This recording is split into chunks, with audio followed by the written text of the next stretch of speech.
Bienvenidos a bachillerato.com. Somos especialistas en manejo del bachillerato 2020. Para el día de hoy vamos a trabajar lo que es la edad contemporánea, o sea, nuestra edad, nuestro momento. Vamos a mirar cuáles son los elementos básicos de nuestra edad, los errores que el hombre cometió, las fortalezas, los impulsos tecnológicos, los avances humanos y todo lo que conllevó a la creación de esta edad llamada la edad contemporánea. Bienvenidos.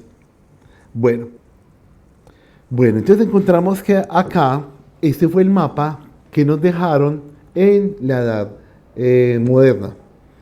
Ya no está hablando, no se habla pues de pueblos nómadas, sino que ya está hablando de imperios. Se está hablando de reinos. Recuerden que aquí, durante la edad, finalizando la Edad Media, habían dos pueblitos que eran llamados los anglos y los sajones. Pero ya acá cambió. ¿Por qué cambió? Porque las comunidades van cambiando lógicamente, los pensamientos van cambiando. La forma de agremiarse en los diferentes estamentos cambia. Entonces acá van a encontrar que aparece un reino de Inglaterra, un reino de Escocia. Van a encontrar también acá reinos como de Noruega, como de Suecia, Polonia, reino romano germánico. Mire que acá ya el imperio romano de Oriente se acaba completamente. Ya no hay rastros de ese imperio. Y quiero que ese imperio se divide. ¿Y por qué se divide? Porque los descendientes no están ya de acuerdo con la política de un imperio tan grande, porque surgen los celos, surgen las desconfianzas, las inconformidades de descendientes que quieren ya ser libres, tener su propia identidad. Bueno, ya encontramos que acá cambia completamente y no hablamos acá de España, estamos hablando de la corona de Castilla. Corona de Castilla. Y encontramos que aquí está el reino de Portugal. Se separa ya completamente de lo que población que había acá. Bueno, ya estoy hablando acá de un estado pontificio, ya no se habla de Roma, ya se habla de un estado pontificio que ya más adelante se va a llamar pues el Vaticano. Bueno, entonces este fue el mapa que nos dejaron la Edad Moderna. Se inicia, muchachos, la Edad Contemporánea, y la Edad Contemporánea está básicamente reflejada en algunos elementos. ¿Cómo cuáles? Como la revolución industrial, que cambió absolutamente toda la vida del ser humano, la vida de cómo se estaba trabajando. Revolución industrial, aparecen las industrias, aparece también la producción en serie, aparece la necesidad del hombre de comprar cosas, aparece el concepto de obrero, de máquina, de capital, de explotación laboral, de sindicatos, de reivindicación de derechos, de paros, de sindicatos. Revolución industrial, donde un solo hombre se hacía muy rico y era dueño de 1000 personas que trabajaban de una manera brutal, ¿no es cierto? Estudiaban de manera brutal porque no había ningún tipo de condiciones, ni sanitarias, ni de seguridad industrial que los pudiera proteger. Y empleando sobre todo niños. Luego, otro punto en la edad contemporánea fue la Primera y Segunda Guerra Mundial. Dos hechos que marcaron definitivamente y dos grandes heridas que dejaron la edad contemporánea. Muchachos, demasiada muerte, desapariciones, cantidad de dolor. Pero lo más triste de todo es que todo generó acá impactos muy negativos. Pero también el avance tecnológico fue asombrante, fue asombroso. El avance de ingeniería, eléctrico, electrónico, espacial, de todos los ámbitos, lo generó la Primera y Segunda Guerra Mundial. Encontramos aquí otro aspecto que fue la Guerra Fría. ¿Y qué es la Guerra Fría? Es la guerra de amenazas. Es aquella guerra donde, dame tú primero que yo te respondo. Fue una guerra donde se disputaban y medían fuerzas Estados Unidos y la Unión Soviética en diferentes partes del territorio. ¿No es cierto? Y ahí aparece la guerra de Vietnam, aparece la guerra de Corea y aparece también una última confrontación entre Estados Unidos y la Unión Soviética de aquella época con la Revolución Cubana. Entonces vamos a mirar a través del video, a través de estos cinco videos, la microhistoria de cada uno de ellos. Muchachos, yo utilizo mucho la herramienta del video. Considero yo que es más fácil y es más significativo para mi estudiante que cuando trabaje en redes sociales se apoye más en el video que en mis palabras. Porque el video permite escuchar, ver, sentir, apreciar diferentes conceptos. Y he escogido para ustedes estos videos porque son muy significativos. Son videos donde usted va a aprender mucho y sobre todo por la cuestión del tiempo. Hago un paréntesis acá, muchachos. Cuando hice la universidad y vi la Primera Guerra Mundial, la vimos en 6 meses. La Segunda Guerra Mundial la vi en la Universidad de Antioquia, otro semestre. Revolución Cubana, nos gastamos aproximadamente un año entero estudiando la Revolución Cubana. Y acá, por necesidad, pues lógicamente que tenemos para ser bachilleres y de acuerdo pues a las exigencias que están dando en este momento, usted va a recibir una pincelada de cada uno de ellos. Ya usted depende ahondar más en cada uno de ellos. Bueno, entonces iniciamos con la Revolución Industrial. La Revolución Industrial. ¿Cuándo tiene lugar? En el periodo que va de 1780 a 1840. ¿Dónde tiene lugar? En Inglaterra, para después extenderse a Europa y a los Estados Unidos. ¿Por qué fue una revolución? ¿En qué consistió? Desde el Neolítico, esto es, 10.000 años antes del siglo XVIII, la humanidad no había experimentado una serie de transformaciones tan importantes en cuanto a su economía, su productividad, aparición de nuevas tecnologías, que conllevó a una transformación profunda de la sociedad. En el Neolítico se aprendió a plantar, aparece la agricultura, domesticar a los animales, apareció la ganadería. Las sociedades ya no necesitan ser nómadas para subsistir, por lo que el hombre se hace sedentario y recolector, pudiendo almacenar el excedente. Surge un nuevo modelo de organización social con la aparición de ciudades y de nuevas civilizaciones. Con la revolución industrial se va a vivir otro salto cualitativo en la forma de vivir. Se va a pasar de un sistema rural de producción manual, basado en la agricultura, a un sistema de producción industrial en las ciudades. Vamos a desgranar cómo van apareciendo estos cambios. Nos situamos en la segunda mitad del siglo XVIII. En Inglaterra, las 13 colonias británicas en América acaban de independizarse, hecho que marca el inicio de la Edad Moderna. Es la época de las revoluciones liberales y el derrocamiento del antiguo régimen. Desaparece el poder absoluto del monarca. Los súbditos se convierten en ciudadanos que van a poder tomar decisiones sobre su propio destino. Desaparece la brecha social entre los privilegiados y el pueblo llano, con el surgimiento de una nueva clase social, la burguesía, una clase revolucionaria enfrentada a los estamentos de los privilegiados. ¿Por qué la revolución industrial comienza en Inglaterra? En Inglaterra se había instaurado 100 años antes el sistema parlamentario, definido ideológicamente por el liberalismo de John Locke, basado en la división de poderes, la economía de mercado y la libertad individual. Este modelo fue copiado después por Estados Unidos, Francia, España y es el modelo que se usa hoy en día en casi todos los países democráticos. Este sistema presta un nivel de seguridad jurídica que proporcionaba suficientes garantías para el empresario privado. Ello sumado a una mentalidad protestante más abierta que en otros países del sur de Europa, un periodo de paz dentro de Gran Bretaña, un buen sistema bancario, cierto equilibrio monetario y la ausencia de inflación hacen que se den las condiciones para que aparezca el capitalismo. Y con ello, la revolución de la industria. Inglaterra también tenía una posición geoestratégica privilegiada, poseía una gran flota naval que dominaba los mares, controlaba, entre otros, los territorios del subcontinente indio, fuente importante de materias primas para su industria, como el algodón que alimentaba la industria textil. El proletariado. Con el nacimiento de la burguesía nace también el proletariado, los trabajadores o clase obrera que carece de propiedades y medios de producción, por lo que para subsistir se ve obligada a arrendar sus fuerzas de trabajo a la burguesía propietaria de los medios de producción. Las condiciones laborales de los trabajadores eran todavía muy precarias, con largas jornadas de trabajo y malas condiciones sanitarias. Pese a esto, supusieron un gran avance respecto a épocas anteriores. Hubo un éxodo del campo a las ciudades. Las grandes ciudades mejoraron su alcantarillado y mejoraron las condiciones de salubridad. se redujeron las epidemias y Edward Jenner descubrió la primera vacuna contra la viruela.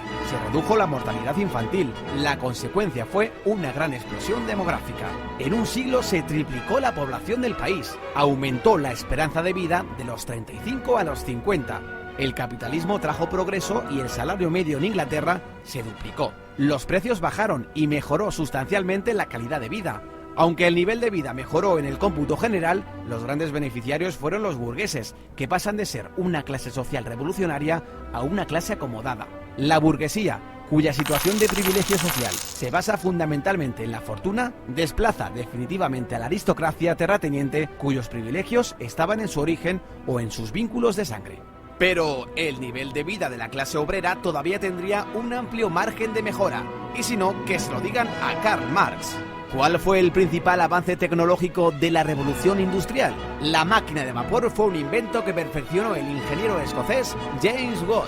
La máquina de vapor consiste en un motor de combustión externa que transforma la energía térmica de una cantidad de agua en energía mecánica. Por la flecha roja a la izquierda entra el vapor de agua calentado por una caldera de carbón cerrada herméticamente. Se genera vapor de agua, lo cual produce la expansión del volumen de un cilindro empujando un pistón. Mediante un mecanismo de biela a manivela, el movimiento lineal alternativo del pistón del cilindro se transforma en un movimiento de rotación que acciona una rueda. ¿Qué aplicaciones tuvo la máquina de vapor?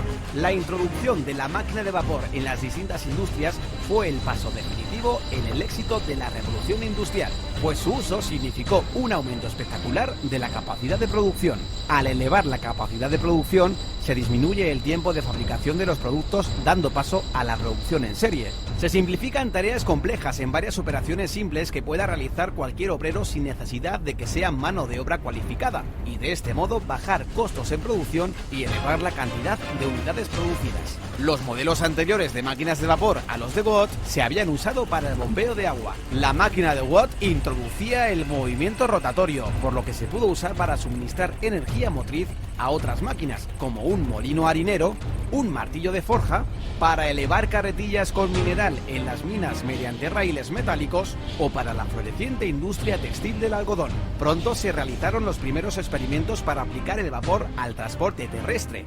George Stephenson, que comenzó experimentando con el transporte de grandes cargas en las minas de carbón, puso a punto su primera locomotora. La construcción del ferrocarril de Liverpool a Manchester en 1829 consolidó su fama para siempre.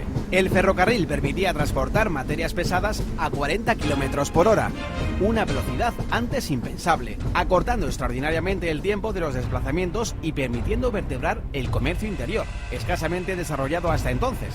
El volumen de los intercambios se multiplicó. También se aplicó el vapor en otro ámbito de la industria del transporte, la navegación fluvial y marítima, con la invención de los barcos de vapor.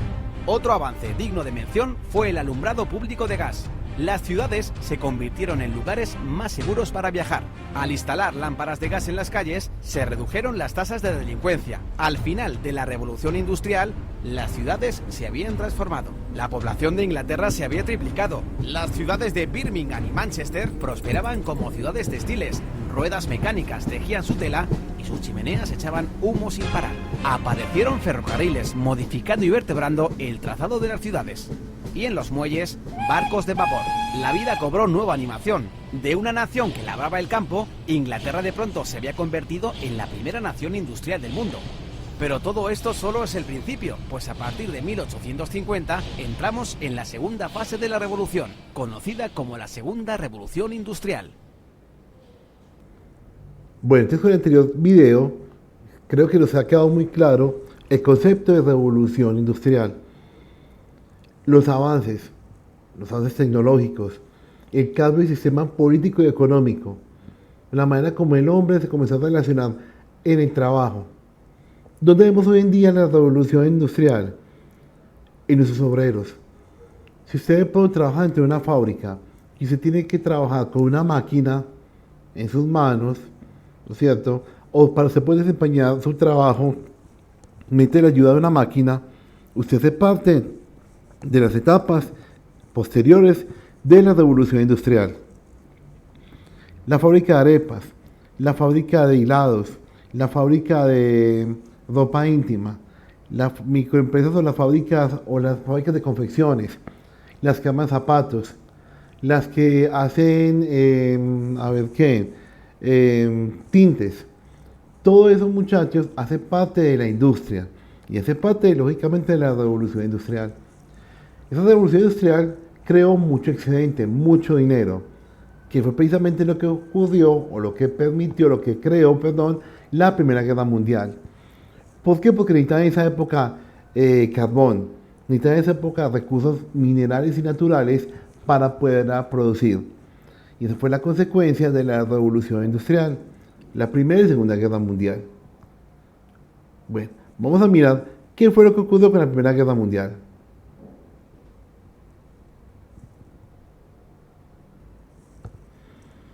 La Primera Guerra Mundial, antes conocida como la Gran Guerra, fue una confrontación bélica ocurrida principalmente en Europa entre los años 1914 y 1918. Más de 9 millones de combatientes y 7 millones de civiles perdieron la vida, una cifra extraordinariamente elevada comparado con guerras anteriores. Estas cifras son tan elevadas, entre otras cosas, por los avances tecnológicos e industriales de los beligerantes. En la Gran Guerra se vieron involucradas todas las grandes potencias industriales y militares de la época. Antecedentes. De la noche a la mañana, Alemania, que había llegado tarde al reparto colonial, se incorpora al club de las grandes naciones. Su gran ejército había infligido una humillante derrota a la Francia de Napoleón III, y el rey de Prusia, Guillermo I, se había proclamado emperador, Kaiser, de todos los alemanes. Francia pierde las regiones de Alsacia y Lorena.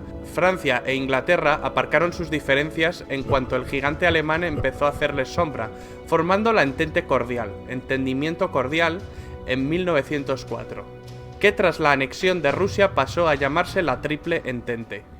¿Qué bandos se enfrentaron? Se enfrentaron dos bandos. Por un lado, la Triple Entente que acabamos de mencionar. En el otro bando tenemos la Triple Alianza, formada por las potencias centrales, el Imperio Alemán y Austria-Hungría, o Imperio Austrohúngaro. La Triple Alianza era una coalición inicialmente integrada por el Imperio Alemán y el Imperio Austrohúngaro por iniciativa del canciller Otto von Bismarck. Estos países acordaron apoyarse en caso de ser atacados por Francia o por Rusia. Ambas alianzas sufrieron incorporaciones. El Imperio Otomano y el Reino de Bulgaria se unieron a las potencias centrales. Italia se cambia de bando y se une al bando a la postre ganador, el de la Triple Entente. También se les unen el Imperio de Japón y Estados Unidos. ¿Cuál fue el detonante? El imperialismo y el colonialismo, que venían desarrollando desde hacía décadas las potencias involucradas, fue la principal causa subyacente.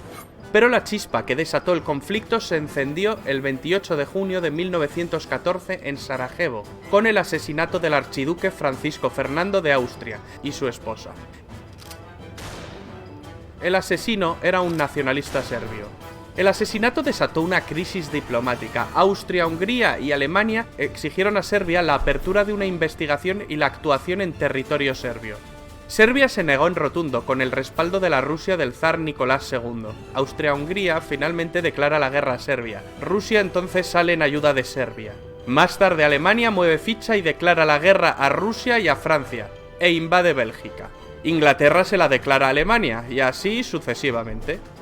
De pronto medio mundo estaba en guerra contra el otro medio. Hoy resultaría impensable la alegría que produjo en Alemania el estallido de la guerra. Los alemanes pensaron en una guerra rápida, derrotar a Francia entrando en París, invadiendo la neutral Bélgica, para en pocos meses trasladar toda su maquinaria a Rusia. Pero los franceses se resistieron. El avance armamentístico impuso una guerra muy costosa y muy larga que rápidamente se enquistó y se convirtió en una auténtica carnicería. Las líneas de trincheras apenas variaron. En esta guerra aparecieron nuevos cañones, ametralladoras, submarinos, carros de combate, aviones de combate, dirigibles, gases venenosos mortíferos como el gas mostaza. Se combatió en muchos frentes. En los Balcanes, en los Dardanelos, en Oriente Medio, en el Cáucaso, en los Alpes italianos, en África, en Extremo Oriente, en el Pacífico y en el Atlántico, aunque los principales esfuerzos se concentraron en dos frentes, el frente occidental y el frente oriental. La guerra de trincheras, en la cual los ejércitos combatientes se refugian en zanjas cavadas en el suelo, existe a partir de la revolución que supuso el uso de armas de fuego. Este tipo de guerra llega a su punto máximo de brutalidad y mortalidad en el frente occidental. En el frente oriental pusieron al mando del ejército alemán a una vieja gloria, Paul von Hindenburg. Tras sus victorias acabaría siendo el jefe del Estado Mayor con el general Ludendorff como subordinado. Ambos acabarían creando una dictadura militar dirigiendo de facto el país, marginando al Kaiser Guillermo II y al propio Parlamento alemán. Los alemanes intentaron aislar a los ingleses con sus submarinos U-Boot. Estos submarinos atacaban una y otra vez sus barcos que abastecían la isla. En 1915 los alemanes hunden el RMS Lusitania, un gran transatlántico, orgullo del poderío británico. En el hundimiento mueren 128 estadounidenses. Este hecho provocó que en 1917 los Estados Unidos le declararan la guerra a los imperios centrales. Y esto terminó de desestabilizar la balanza. También ese año en Rusia, las hambrunas y las bajas de la guerra desencadenaron el estallido de la Revolución Rusa, la cual obligó a abdicar al zar Nicolás II. Los bolcheviques tomaron el control total y finalmente firmaron el armisticio con los imperios centrales y más tarde la paz. Los alemanes aprovecharon esta victoria para enviar casi todo su ejército oriental al frente occidental e intentar obtener una victoria rápida antes de la llegada masiva de los estadounidenses. Era su baza definitiva. Pero mal alimentadas y cansadas, las tropas alemanas no pudieron resistir la contraofensiva de Foch y fallan frente al objetivo final, París, quedando a 120 kilómetros de la capital gala. El general Foch comanda sus tropas francesas y estadounidenses hacia la victoria, en la segunda batalla del Marne. Los primeros tanques británicos entraron en combate y la superioridad aérea aliada fue evidente. Los italianos también derrotaron a los austrohúngaros. Ludendorff y Hindenburg son partidarios de la capitulación inmediata, pues creen que el frente se derrumbará en cualquier momento. Tropas estadounidenses de repuesto no paran de desembarcar e incluso Italia se prepara para enviar un contingente a Francia. Alemania y las potencias centrales sobre el papel habían perdido la guerra. El presidente norteamericano Wilson proclama que Estados Unidos solo negociará con un gobierno alemán democrático. Tras una revolución obrera en Berlín, el Kaiser huye a Holanda. Es el fin de los Kaisers alemanes. Tras el Tratado de Versalles, Alemania sufrirá humillantes sanciones que avivaron el odio alemán hacia los vencedores. Los franceses fueron los más vehementes en cuanto a las represalias contra Alemania. El tratado acabaría propiciando el ascenso de Hitler y, por tanto, la Segunda Guerra Mundial.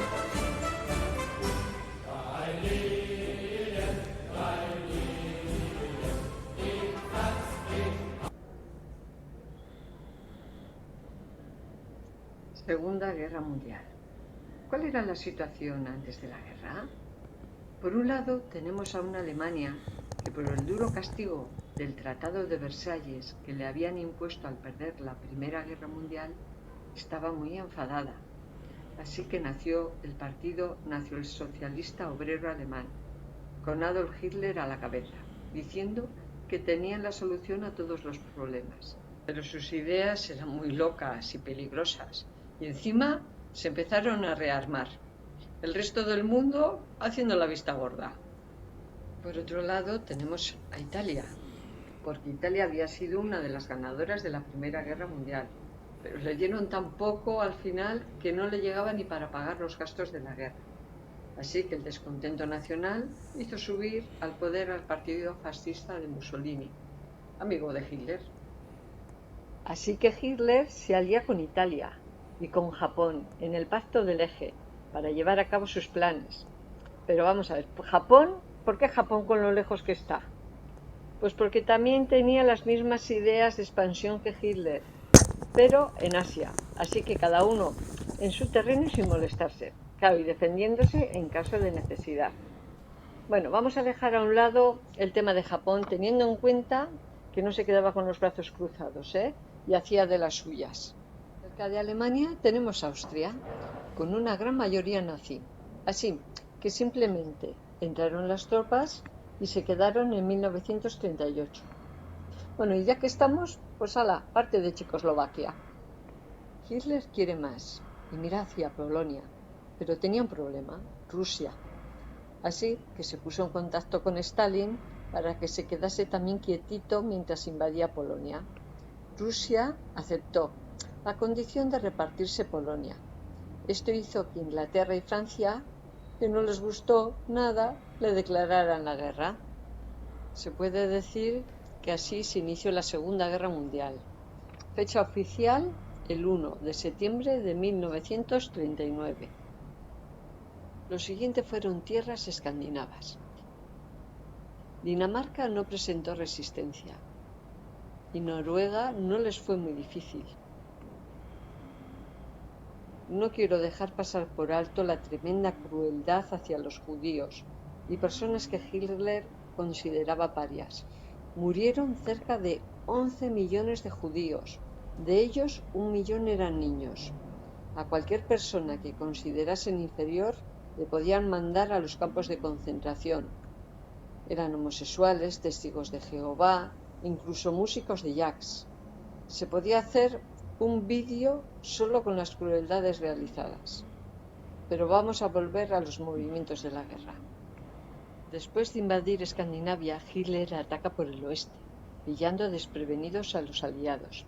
Hicieron abandonar Francia a los ingleses en Dunkerque, así que Francia se queda sola y se rinde formalmente en 1940. Bueno, así que quedan en guerra Gran Bretaña y Alemania. Mientras los ingleses bombardeaban ciudades alemanas, los alemanes bombardeaban ciudades inglesas. Y estos estaban dispuestos a invadir Inglaterra, pero no pudieron. Entonces abandonan esa idea y se disponen a hacer la guerra ¿a quién? A su aliada Rusia, con la Operación Barbarroja. Lo de roja yo creo que sería por lo de comunista, pero lo de barba no sé por qué. Bueno, en fin, que hay que estar loco para provocar una guerra con dos frentes, pero así era Hitler. Hitler pensaba que iba a ser fácil por la supuesta inferioridad técnica de Rusia, pero no contaban con el frío del invierno, ni de los terrenos tan amplios. Las tropas soviéticas adoptaban la táctica de tierra quemada, para que no pudieran utilizar nada que el enemigo les quitara. En invierno interrumpieron la operación, y es entonces cuando se entera que los japoneses han bombardeado la base naval de Estados Unidos en Pearl Harbor. Así que ahora los alemanes tienen otro enemigo en escena, los Estados Unidos. Bueno, Cabezón, cuando termina el invierno, lanza una nueva ofensiva al Ejército Rojo, teniendo a sus hombres tan lejos de casa y tan expuestos. Así que 3 meses después el Ejército Rojo atrapa 250.000 alemanes y más tarde otros tantos se rinden. Mientras tanto, los aliados, que no estaban de brazos cruzados, empezaron a bombardear las ciudades alemanas. ¿Y Hitler qué hacía? Pues él mandando escondido en un búnker en la Alemania del Este. La salud de Hitler empieza a resentirse y se le empiezan a ver los primeros signos de la enfermedad del Parkinson. El día el 6 de junio de 1944, con el desembarco de Normandía, los aliados empiezan a rescatar Francia de los alemanes. En poco tiempo, los aliados avanzaron rápidamente. Pero nada, que Hitler, aun teniéndolo negro, no se achica y lanza unos nuevos misiles fabricados en Alemania y los lanza sobre las ciudades inglesas. Pero las victorias de los aliados ocurren muy rápidamente. En enero de 1945, el Ejército Rojo ha llegado al río Oder, a 80 kilómetros de Berlín. El 11 de abril de 1945, los aliados llegan a uno de los campos de concentración y el 21 de abril los rusos entran en Berlín. Se descubre el búnker donde estaba escondido Hitler. El 30 de abril, Hitler se suicidó después de casarse con Eva. Se puede decir que la guerra en Europa está finalizada. Poco después acaba la guerra en Asia con el bombardeo atómico de Hiroshima y Nagasaki. Se termina la guerra el 2 de septiembre de 1945.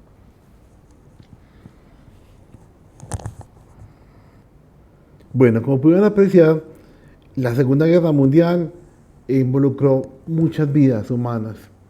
Era la idea en nuestro contexto español, pues, de Adolfo Hitler, ¿no es cierto? Este personaje macabro acabó con la vida, con los sueños de millones de personas, buscando que supuestamente ha argumentado desde la superioridad aria, porque él estaba en contra de todo aquel ser humano que fuese diferente a su etnia, que la aria. ¿Cuál es la etnia aria? La etnia que según él creía que era completamente blanca pura. Aquí en Colombia, claro, hay personas que son blancas, pero hablar de un blanco puro no existe en ninguna parte. Esa fue una idea que se inventó hace mucho tiempo. Aquí en el caso de Colombia, las personas que son blancas, las personas blancas somos todos mestizos. Todos aquí somos mestizos, ¿cierto? Porque como les dije a ustedes en un video pasado o anterior, aquí somos la mezcla de indígena, de blanco español y de africano.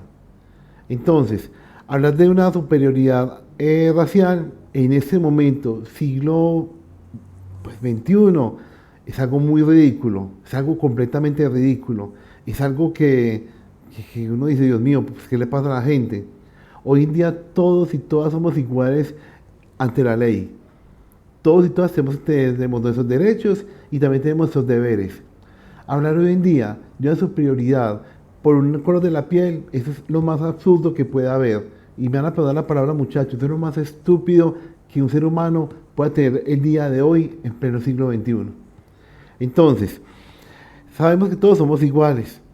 Y en aquella época no se hablaba de una superioridad aria. Encontramos que fue una máquina de destrucción, Alemania. Fue una guerra que pues, duró algunos años y acabó con toda la economía y con toda la política a nivel mundial. Pero de nuevo, muchachos, la reinvención del hombre, de las sociedades, volver a comenzar de cero, que eso es lo que nos caracteriza a nosotros los humanos, que ante una gran dificultad a nivel mundial nos unimos, reconstruimos, nos reinventamos y seguimos adelante. Obvio que mucha gente que se quedó sin trabajo en esa época, mucha gente tuvo que prestar servicio obligatorio, no había escuelas. ¿Qué le tocó hacer a esa gente en ese momento? Reinventarse. Así como estamos viendo nosotros en este momento, que tenemos una pandemia a nivel mundial y que nos toca reinventarnos. Y mire que es algo que es ajeno a todos nosotros. Es algo que nosotros nos inventamos. Simplemente suceden, se dan las cosas, porque pues, van a suceder, porque hay unas causas que lo generan y hay que reinventarse. Bueno, vamos a terminar, muchachos, con lo que tiene que ver con el proceso de la Guerra Fría. ¿Y qué fue la Guerra Fría? Alemania y Estados Unidos no quedaron conformes con la repartición. Cuando termina la Segunda Guerra Mundial, los países ganadores se reparten el botín, se reparten las riquezas. Estados Unidos supuestamente queda con la mayoría de territorios, de posesiones, cosa que no le gustó a la Unión Soviética, no le gustó para nada. Fuera de eso, la Unión Soviética tenía un concepto a nivel económico basado en el socialismo. Es decir, todos producen, todos reciben lo mismo. Mientras que Estados Unidos no. Estados Unidos es un país capitalista. Es decir, si yo produzco y produzco más plata que usted, yo soy más importante que usted. Mis hijos pueden estudiar en una universidad privada en el exterior porque yo tengo más plata que usted. Pues por un ejemplo. El capitalismo lo que propone es que el que tenga la idea, tenga la máquina, tenga la herramienta, el dueño de la empresa va a ganar mucho más que aquel trabajador que está ahí. Un ejemplo, muchachos, usted trabaja en Postobón. ¿Quién va a ganar más? ¿El dueño de la empresa o usted? Obvio, el dueño de la empresa. ¿Y usted cuándo tiene que trabajar? ¿Cuántas horas al día tiene que trabajar? ¿Cómo llega usted cansado a la casa? ¿Usted en qué se transporta? ¿Bicicleta, metro, caminando? Entonces el dueño de la empresa, ¿en qué se transporta? Su hijo, su hija, su familiar, ¿dónde estudia? Escuela pública. ¿Y los hijos del dueño de la empresa dónde estudian? Exactamente, en la privada, fuera del país. Mientras que llegan las vacaciones, ¿usted para dónde tiene que ir? Pues se va a la heladería de su casa a comprar paletas y a ver televisión, porque tampoco no hay de pronto plata para Netflix. Pero aquel empresario, dueño del dinero, se puede ir a recorrer el mundo con su familia. Eso, muchachos, es capitalismo. Se lo voy a colocar más sencillo. Socialismo. Vamos a hacer una vaca. Profe, ¿cómo es que una vaca? Vamos a hacer una donación entre todos. Entonces, entre todos vamos a hacer una fiesta y vamos a comprar una torta. Y cada uno de nosotros va a poner 1.000 pesos. Eso quiere decir que al dar cada uno 1.000 pesos, vamos a recibir la misma porción de comida de la torta. Y la repartimos en partes iguales. Y todos contentos. ¿Qué es el capitalismo? En el capitalismo, tú pones 20.000 pesos para la torta. Yo pongo 2.000 pesos para la torta. ¿A quién le das más torta? ¿Al que puso más plata? Y yo que puse menos, ¿qué va a recibir? Proporcional a lo que yo di. Profe, y si yo no di absolutamente nada, alguien no da plata, no come, así de sencillo. Entonces, muchachos, en este momento estamos regidos todos en este momento por el sistema capitalista. Y vamos a mirar en qué consistió la Guerra Fría. Ya noto una cosa, muchachos. En el anterior video se hablaba sobre Adolfo Hitler y su muerte. Hace unos años, esa teoría de la muerte de Adolfo Hitler no se la está creyendo nadie, no se la cree nadie, muchachos. Esa muerte se dice que fue ficticia. Hay todavía historiadores que, lógicamente, dicen que no, que él murió allá, como en el caso de la señora que está pues, por el video, ¿sí o no? Pero hay otros historiadores, y en mi caso personal, considero que Adolfo Hitler huyó de Alemania, utilizó medios de transporte como el avión, el submarino, para poder llegar a América del Sur, y se instaló en Argentina. Se comenta que Adolfo Hitler pasó por Colombia y que estuvo viviendo en Bogotá y en Boyacá. Muchachos, y hay evidencias que lo demuestran. Yo les invito a ustedes para que miren en Google Adolfo Hitler y su paso por Colombia. Hay gente que cree, hay gente que no cree. Pero cuando hay evidencias escritas, cuando hay evidencias fílmicas, fotográficas, a uno le deja pensando. Sería muy bueno que usted de pronto, de manera muy personal, buscara y tome su propia postura. Profe, yo creo que él murió en Alemania, hágale, no hay problema. Profe, yo creo que él murió en Argentina, por esto y esto, hágale, no hay problema. Esto es lo social, muchachos. Bueno, seguimos con la Guerra Fría y finalizamos aquí la parte del tema. La Guerra Fría fue un enfrentamiento iniciado al finalizar la Segunda Guerra Mundial en 1945. El fin de la guerra supuso el fin de la hegemonía de Europa. Dos potencias tomaron el relevo: Estados Unidos y la Unión Soviética, liderando dos bloques con sus propias alianzas y estados satélites: el llamado bloque occidental capitalista y el bloque del este comunista. ¿Por qué se llamó Guerra Fría? Porque ninguno de los dos bloques tomó nunca acciones directas contra el otro. No fue una guerra al uso, aunque sí hubo conflictos derivados y guerras subsidiarias. Las razones de este enfrentamiento fueron esencialmente ideológicas, políticas, económicas y propagandísticas. La Unión Soviética financió y respaldó revoluciones y gobiernos socialistas, mientras que Estados Unidos también dio abierto apoyo y propagó desestabilizaciones y golpes de Estado en Latinoamérica. Los antecedentes de la Guerra Fría los encontramos antes de 1945, concretamente en 1917, tras el triunfo de la Revolución Rusa, de la que Rusia emergió como el primer país socialista.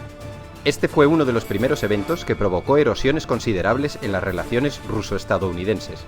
Los soviéticos defendieron que el capitalismo debía ser derribado por la fuerza para ser reemplazado por un sistema comunista. Los capitalistas americanos, tras el estallido de la Revolución, ayudaron al Ejército Blanco durante la Guerra Civil Rusa. Finalmente, las tropas del Ejército Rojo lideradas por Trotsky se hicieron con la victoria. Pero avancemos de nuevo a 1945, tras el fin de la Segunda Guerra Mundial. Conviene recordar que la Unión Soviética y Estados Unidos habían sido aliados para frenar los planes de Hitler. Antes de que acabase la guerra, se reunieron en Yalta. Joseph Stalin, Winston Churchill y Franklin Delano Roosevelt como jefes de gobierno de la URSS, del Reino Unido y de Estados Unidos respectivamente. La conferencia de Yalta tuvo su continuación con la conferencia de Potsdam, ya con Alemania totalmente rendida y Hitler muerto. Estas conferencias supusieron la división de Alemania en 4 zonas, una parte para cada país y otra para Francia. También se trataron asuntos sobre el desarme, desmilitarización, devolución de territorios anexionados por Alemania, la persecución de los militares de guerra nazis y la creación de las Naciones Unidas. Los soviéticos, tras la guerra, habían ocupado de facto las zonas de la Europa del Este que habían defendido y liberado. Para frenar esta expansión soviética, Estados Unidos ayudó con el Plan Marshall a salir de sus ruinas a Europa occidental y a la zona occidental de Alemania. Con el Plan Marshall los estadounidenses dieron enormes ayudas económicas a Europa. El plan estuvo operativo durante 4 años desde 1948. Los objetivos de Estados Unidos eran reconstruir aquellas zonas destruidas por la guerra, eliminar barreras al comercio, modernizar la industria europea y hacer próspero de nuevo al continente. Todos estos objetivos estaban destinados a evitar la propagación del comunismo, que tenía una gran y creciente influencia en la Europa de posguerra. Los detractores del Plan Marshall argumentaron que este era una muestra de imperialismo económico estadounidense. Los Estados Unidos promovieron la fundación de la OTAN, Organización del Tratado del Atlántico Norte, una alianza militar intergubernamental sellada en 1949.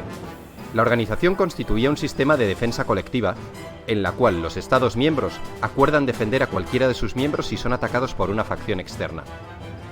Las naciones rivales, para contrarrestar la fuerza de esta alianza, firmaron el Pacto de Varsovia en 1955. Finalmente, Berlín, Europa y el mundo quedaron divididos por el telón de acero. Esta expresión es de Churchill. En 1949, el Ejército Rojo de Mao Zedong se proclama vencedor de la Guerra Civil China tras derrotar a los nacionalistas del Kuomintang, que contaban con el respaldo de Estados Unidos. Inmediatamente, la Unión Soviética establece una alianza con los vencedores, que habían creado un nuevo Estado comunista con la denominación de República Popular China. Al año siguiente, Stalin se vio sorprendido por la participación de tropas estadounidenses en la defensa de Corea del Sur, que había sido invadida por los comunistas de Corea del Norte. El alto el fuego llegó en 1953. Stalin había fallecido ese mismo año. Le sucederá Nikita Khrushchev. Volvamos al telón de acero en Europa. En los 5 años posteriores a la Segunda Guerra Mundial, un total de 15 millones de personas emigraron del este al oeste. Este hecho hizo que el bloque soviético llevara a cabo un bloqueo efectivo de la emigración en 1950. Hubo un control férreo de pasaportes para que la gente no se pasase de un bloque a otro. La frontera en Berlín, ciudad que estaba repartida, era un coladero, y muchas personas se pasaban del lado comunista al lado capitalista. Este hecho hizo que se construyese el Muro de Berlín en 1961. Conviene recordar que Alemania estaba dividida tras la guerra en dos Alemanias: la República Federal Alemana con capital en Bonn y la República Democrática Alemana con capital en Berlín. Esta división del mundo en dos bloques se sostenía por el riesgo de que las potencias se aniquilasen unas a otras en una guerra nuclear, lo que obligó a ambos frentes a actuar con mucha cautela en las zonas más conflictivas. Solo en una ocasión estuvo a punto de estallar el conflicto, tras el derrocamiento del militar Batista en Cuba por parte de Fidel Castro. Estados Unidos trató de realizar una invasión de Cuba que fracasó. En 1962 ocurrió la llamada crisis de los misiles, cuando el presidente Kennedy castigó con un bloqueo a Cuba por el asunto de los barcos soviéticos cargados con misiles y dirigidos contra Estados Unidos. En el último momento, Khrushchev, jefe del partido y del gobierno soviético, cedió, y los barcos cambiaron de rumbo. Estados Unidos también había entrado en la guerra del Vietnam, que a la postre acabó siendo otro duro revés en la historia norteamericana, una experiencia de fracaso, desgaste y frustración. Este conflicto enfrentó a los Estados Unidos y el gobierno de Vietnam del Sur por un lado, contra Vietnam del Norte y las guerrillas comunistas que actuaban en Vietnam del Sur por otro. La guerra terminó extendiéndose también a Laos y Camboya. La Guerra Fría también fue espionaje, inspección recíproca, conferencias, crisis y soluciones diplomáticas. Y no nos olvidemos de la carrera espacial, una competición entre Estados Unidos y la Unión Soviética que derivó en una exhibición de poderío y musculatura. Los rusos pusieron en órbita el satélite Sputnik en 1957. Inmediatamente los americanos respondieron con su Explorer 1 en 1958. Era una cuestión de prestigio. Cuando los rusos enviaron a su primer hombre al espacio, los americanos les mojaron la oreja enviando una nave tripulada a la Luna. En 1980, Reagan ganó las elecciones con la promesa de incrementar el gasto militar y enfrentarse a los soviéticos en cualquier lugar que fuera necesario. Tanto Reagan como la recién elegida primera ministra británica Margaret Thatcher denunciaron sin cesar la ideología comunista. Reagan calificó a la Unión Soviética como el imperio del mal y predijo que el comunismo acabaría en el montón de cenizas de la historia. A principios de 1985, el anticomunismo visceral de Reagan se desarrolló en una postura conocida como la doctrina Reagan, en la que además de la contención, abogaba por el derecho de los Estados Unidos de subvertir y derrocar los gobiernos comunistas existentes. Finalmente, en 1989, cae el muro de Berlín, y supone la definitiva apertura de fronteras entre ambos bloques, el desmembramiento del bloque comunista y el final del telón de acero y de la Guerra Fría. Tras la caída, la tensión entre los países del antiguo comunismo y los capitalistas se acabaría diluyendo. De hecho, actualmente, la mayoría de los estados del antiguo bloque comunista han acogido las políticas e ideologías del mundo capitalista.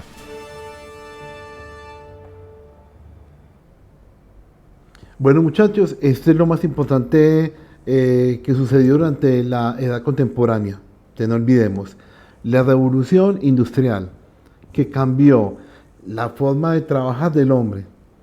Primera y Segunda Guerra Mundial, conflictos bélicos, conflictos donde muchas millones de personas murieron, donde, como dijo ahorita, se tuvieron que reinventar una y otra vez aquellos ciudadanos, aquellas personas, debido a la crueldad de la guerra.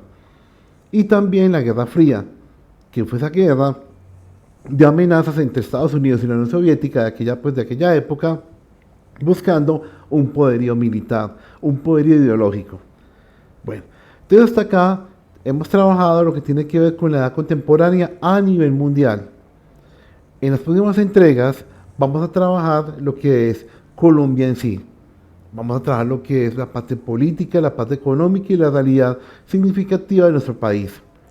Muchas gracias por la atención prestada y no olviden presentar el taller, seguir las instrucciones para que entre todos y este año logremos nuestro sueño en común, que es ser Bachilleres 2020. Muchas gracias, muchachos.